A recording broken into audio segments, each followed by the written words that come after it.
फरीदा तुरिया जा फरीदा तुरिया जा फरीदा फरीदा फरीदा यार फरीदा फरीदा फरीदा फरीदा यार फरीदा फरीदा फरीदा फरीदा यार फरीदा फरीदा तुरिया जा फरीदा तुरिया जा फरीदा तुरिया जा फरीदा तुरिया तुरिया जा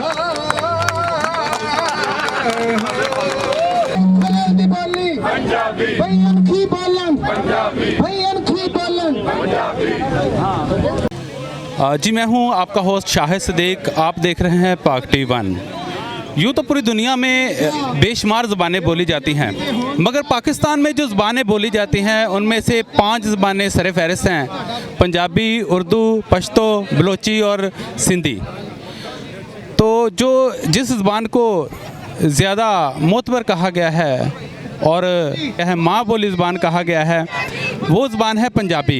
तो पंजाबी ज़बान को फ़रोग़ देने के लिए, उसको सर फ़हरिस्त रखने के लिए यहाँ पर आज क्रिश्चियन ट्रू स्पिरिट के ज़ेरे तमाम यहाँ पर एक रैली निकाली गई है। हमारे साथ डायरेक्टर हैं यूके से, क्रिश्चियन ट्रू स्पिरिट के डायरेक्टर हैं। हम उनसे बात करेंगे वो क्या कहेंगे पंजाबी ज़बान के हवाले से। मैं समझना कि पंजाबी जी है हर बच्चा जोड़ा भी पैदा होता है वो मादरी जुबान जी है वो बुनियादी हक है। तो लेकिन बदकिस्मती नाल पंजाब के जोड़े लोग ने वो हक तो महरूम ने।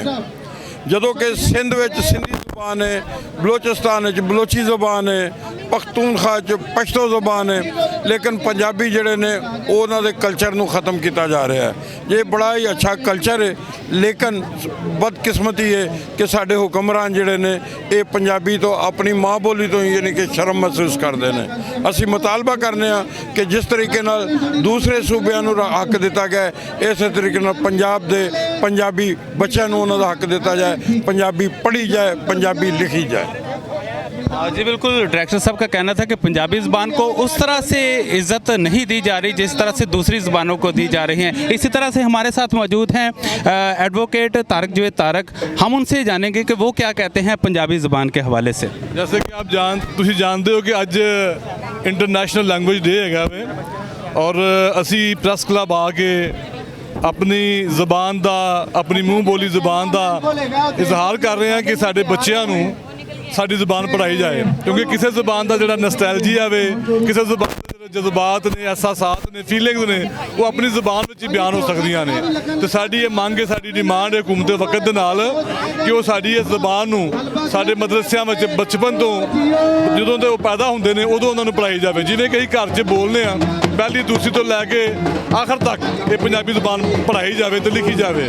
और साड़ी ये मंग हैगी है जिवें कि हर ज़बान जिहड़ी है वो तकाजा करती है कि उन्होंने बोलिया जाए, वरना ज़बान मर जाती है। तो यही अपनी ज़बान को जिंदा रखना चाहते हैं। साडा ये हक है, साड़ी ये डिमांड है कि साड़ी ज़बान जी है इनू फ्लरिश किया जाए।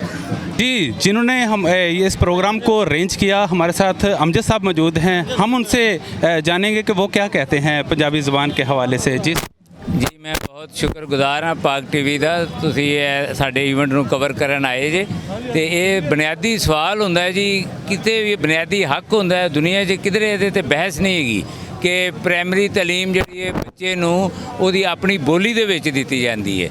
साढ़े इत्थे बदकिस्मती दे नाल रियासत ने शुरू तो ही एक मतरेआं वाला सलूक किया है अपने ही इकाइयां दे नाल। तुहानूं याद है कि मशरकी पाकिस्तान ने इस कानून नूं, इस गल नूं मनण तो इनकार करता सी कि साडी सरकारी ज़बान उर्दू है दी। उन्होंने बंगाली दे वास्ते तहरीक चलाई, जिहदे नतीजे दे विच 21 फरवरी वजूद विच आया और गोली चली। बोली हक लई कड्डे जुलूस दे उत्ते पुलिस ने चलाई और तलबा शहीद होए। तो असीं यह चाहते हैं कि असीं पुरअमन तरीके दे नाल अपने बालों लिए, अपने आप वास्ते, अपने कल्चर ज़बान वास्ते यह हक मांग रहे हैं। ये मसला की है? ये हुकूमत मसलसल झूठ बोल रही है। आला तरीन अदालत इन्होंने ड्राफ्ट जमा कराया ਕਿ ਅਸੀਂ ਇਹ ਕਾਨੂੰਨ ਜਿਹੜਾ ਹੈਗਾ ਅਸੈਂਬਲੀ ਤੋਂ ਮਨਜ਼ੂਰ ਕਰਵਾਵਾਂਗੇ। ਚੀਫ ਜਸਟਿਸ ਜਵਾਦ ਖਵਾਜਾ ਨੇ ਇਹਨਾਂ ਨੂੰ ਤਲਬ ਕੀਤਾ ਸੀ ਪੰਜਾਬ ਹਕੂਮਤ ਨੂੰ। ਉੱਥੇ ਇਹਨਾਂ ਨੇ ਡਰਾਫਟ ਸਬਮਿਟ ਕਰਵਾਉਣ ਦੇ ਬਾਵਜੂਦ ਵਾਅਦਾ ਕੀਤਾ ਜੀ ਕਿ ਅਸੀਂ ਜਲਦ ਤੋਂ ਜਲਦ ਅਸੈਂਬਲੀ ਤੋਂ ਮਨਜ਼ੂਰ ਕਰਵਾਵਾਂਗੇ। ਪਿਛਲੀ ਹਕੂਮਤ ਨਹੀਂ ਕਰਵਾ ਸਕੀ। ਫਿਰ ਤੋਹੀਨੇ ਅਦਾਲਤ ਦੀ ਅਸੀਂ ਦਰਖਾਸਤ ਲੈ ਕੇ ਹਾਈ ਕੋਰਟ 'ਚ ਗਏ ਕਿ ਸੁਪਰੀਮ ਕੋਰਟ ਦੇ ਫੈਸਲੇ ਤੇ ਪੰਜਾਬ ਹਕੂਮਤ ਅਮਲ ਨਹੀਂ ਕਰ ਰਹੀ। ਇਸ ਹਕੂਮਤ ਨੇ ਵੀ ਇਹ ਯਕੀਨਦਾਨੀ ਅਦਾਲਤ ਨੂੰ ਕਰਾਈ ਕਿ ਜੀ ਅਸੀਂ ਅਸੈਂਬਲੀ ਦੇ ਵਿੱਚ ਪੇਸ਼ ਕਰਾਂਗੇ।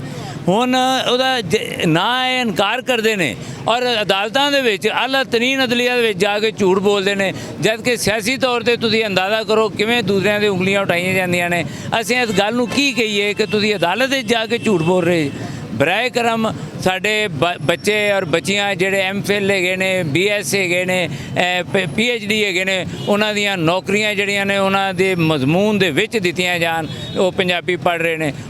ਹਰ ਸਕੂਲ ਦੇ ਵਿੱਚ ਪੰਜਾਬੀ ਦਾ ਇੱਕ ਟੀਚਰ ਦਿੱਤਾ ਜਾਏ।